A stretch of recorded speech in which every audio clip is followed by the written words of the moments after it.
ಇನ್ನು ನಾಳೆ ಡಿಕೆಶಿ ಪಟ್ಟಾಭಿಷೇಕ ಕಾಂಗ್ರೆಸ್ನಿಂದ ಭರ್ಜರಿ ತಯಾರಿ ನಡೀತಾ ಇದೆ. ಲೋಕಭವನ ವಿಧಾನಸೌಧ ರಸ್ತೆಯಲ್ಲಿ ಎಲ್ಇಡಿ ಸ್ಕ್ರೀನ್ಗಳನ್ನು ಅಳವಡಿಸಲಾಗಿದೆ.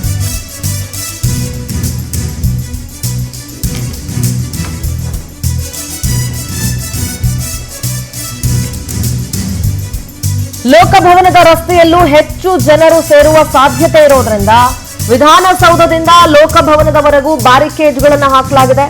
ಹೆಚ್ಚು ಜನರನ್ನ ಎಲ್ಇಡಿ ಪರದೆ ಮುಂದೆ ಸೇರಿಸುವಂತಹ ಪ್ಲಾನ್ ಇದೆ.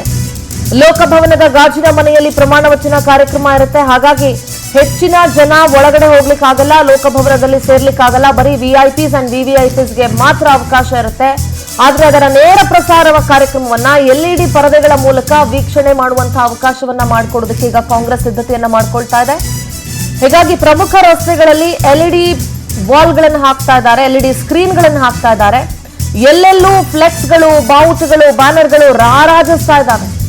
ದೃಶ್ಯಗಳಲ್ಲಿ ಗಮನಿಸ್ತಾ ಇದ್ದೀರಿ. ಲೋಕಭವನದ ಹತ್ರ ಈಗ ಆಲ್ರೆಡಿ ಅರೇಂಜ್ಮೆಂಟ್ಸ್ ನಡೀತಾ ಇದೆ. ಮತ್ತು ಆ ಜಯಮಹಲ್ ರೋಡ್ ಇದೆಯಲ್ಲ, ಜಯಮಹಲ್ ರೋಡ್ ಇರ್ಬೋದು, ಈ ಕಡೆ ಪ್ಯಾಲೇಸ್ ರೋಡ್ ಇರ್ಬೋದು, ಅಥವಾ ಈ ಕಡೆ ಲೋಕಭವನದ ರಸ್ತೆ ಇರ್ಬೋದು, ಎಲ್ಲ ಕಡೆ ಎರಡೂ ಬದಿಯಲ್ಲಿ ಫ್ಲೆಕ್ಸ್ಗಳು, ಬಾವುಟಗಳು, ಬ್ಯಾನರ್ಗಳು ರಾರಾಜಿಸ್ತಾ ಇದ್ದಾವೆ.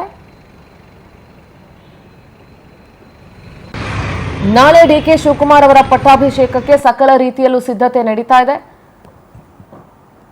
ಡಿಕೆ ಸುರೇಶ್ ಅವರು ಈ ಜವಾಬ್ದಾರಿಯನ್ನ ಹೊತ್ಕೊಂಡಿದ್ದಾರೆ. ಅವರ ನೇತೃತ್ವದಲ್ಲಿ ಎಲ್ಲ ಸಿದ್ಧತೆಗಳ ಪರಿಶೀಲನೆಗಳು ನಡೀತಾ ಇದೆ. ನಮ್ಮ ಪ್ರತಿನಿಧಿ ವೆಂಕಟೇಶ್ ಪ್ರತ್ಯಕ್ಷ ವರದಿ ಕೊಟ್ಟಿದ್ದಾರೆ, ಬನ್ನಿ ನೋಡ್ಕೊಂಡು ಬರೋಣ. ರಾಜ್ಯದ ನೂತನ ಸಿಎಂ ಆಗಿ ಡಿಕೆ ಶಿವಕುಮಾರ್ ಅವರು ನಾಳೆ ಪದಗ್ರಹಣವನ್ನ ಮಾಡಲಿದ್ದಾರೆ. ಆ ಹಿನ್ನೆಲೆಯಲ್ಲಿ ಬೆಂಗಳೂರಿನ ಬಹುತೇಕ ರಸ್ತೆಗಳು ಮತ್ತು ಪ್ರಮುಖ ಜಂಕ್ಷನ್ಗಳಲ್ಲಿ ಫ್ಲೆಕ್ಸ್ ಬ್ಯಾನರ್ಗಳು ರಾರಾಜಿಸ್ತಾ ಇದೆ. ಪ್ರಮುಖವಾಗಿ ಕೆಪಿಸಿಸಿ ಕಚೇರಿ ಮುಂಭಾಗದಲ್ಲಿ ಸಾಕಷ್ಟು ಬ್ಯಾನರ್ ಮತ್ತು ಫ್ಲೆಕ್ಸ್ ಗಳನ್ನು ಕೂಡ ಅಳವಡಿಸಿದ್ದಾರೆ. ಡಿಕೆ ಶಿವಕುಮಾರ್ ಅವರಿಗೆ ಅಭಿನಂದನೆಗಳನ್ನ ಸಲ್ಲಿಸುವಂತಹ ಬ್ಯಾನರ್ಗಳು ಇದಾಗಿದ್ದು, ಬಹುತೇಕ ಬೆಂಗಳೂರಿನ ಎಲ್ಲಾ ರಸ್ತೆಗಳಲ್ಲೂ ಕೂಡ ಕಂಡು ಬರ್ತಾ ಇರುವಂತಹ ಫ್ಲೆಕ್ಸ್ ಮತ್ತು ಬ್ಯಾನರ್ಗಳಾಗಿರುವಂತಹದ್ದು. ಈಗಾಗಲೇ ಬೇಕರಿ ಸರ್ಕಲ್ ಆಗಿರಬಹುದು, ರಾಜಭವನ್ ಆಗಿರಬಹುದು, ವಿಧಾನಸೌಧ ಮುಂಭಾಗ ಆಗಿರಬಹುದು, ಹಾಗೆ ರೇಸ್ಕೋರ್ಸ್ ರಸ್ತೆಗಳಲ್ಲಿ ಪ್ರಮುಖವಾಗಿ ಈ ಒಂದು ರಸ್ತೆಗಳಲ್ಲಿ ಹೆಚ್ಚಿನ ಸಂಖ್ಯೆಯಲ್ಲಿ ಈ ಒಂದು ಡಿಕೆ ಶಿವಕುಮಾರ್ ಅವರಿಗೆ ಅಭಿನಂದನೆಗಳು ಅನ್ನುವಂತಹ ಫ್ಲೆಕ್ಸ್ ಬ್ಯಾನರ್ ಗಳನ್ನ ಕೂಡ ಹಾಕುವ ಮೂಲಕವಾಗಿ ಕಾಂಗ್ರೆಸ್ ಕಾರ್ಯಕರ್ತರು ಹಾಗೂ ಕಾಂಗ್ರೆಸ್ ನಾಯಕರು ಏನಿದ್ದಾರೆ ಎಲ್ಲರೂ ಕೂಡ ತಮ್ಮ ಫೋಟೋಗಳನ್ನ ಡಿಕೆ ಶಿವಕುಮಾರ್ ಅವರ ಜೊತೆ ಹಾಕಿ ತಮ್ಮನ್ನು ಕೂಡ ಗುರುತಿಸಿಕೊಳ್ಳುವಂತಹ ಕೆಲಸವನ್ನು ಕೂಡ ಮಾಡ್ತಾ ಇದ್ದಾರೆ.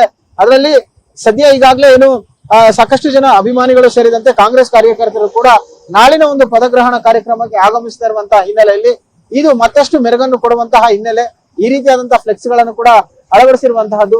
ಸ್ವತಃ ಡಿಕೆ ಶಿವಕುಮಾರ್ ಅವರೇ ಕೂಡ ಒಂದು ಮಾತನ್ನು ಕೂಡ ಹೇಳಿದ್ರು. ಆದ್ರೆ ಇಷ್ಟು ದೊಡ್ಡ ಪ್ರಮಾಣದಲ್ಲಿ ಈಗ ಫ್ಲೆಕ್ಸ್ ಬ್ಯಾನರ್ ಗಳನ್ನ ಹಾಕಿರುವಂತಹ ಹಿನ್ನೆಲೆಯಲ್ಲಿ ಅವರಿಗೂ ಏನಾದ್ರು ಫ್ಲೆಕ್ಸ್ ಗಳನ್ನ ಹಾಕಿರುವಂತಹ ಅವರಿಗೆ ದಂಡವನ್ನ ವಿಧಿಸ್ತಾರ ಅಥವಾ ತಮ್ಮ ಅಭಿಮಾನಿಗಳು ಹಾಕಿದ್ದಾರೆ ಅಂತ ಹೇಳಿ ಸುಮ್ಮನೆ ಆಗ್ತಾರ, ಸದ್ಯ ಕಾದು ನೋಡ್ಬೇಕಾಗಿರುವಂತದ್ದು.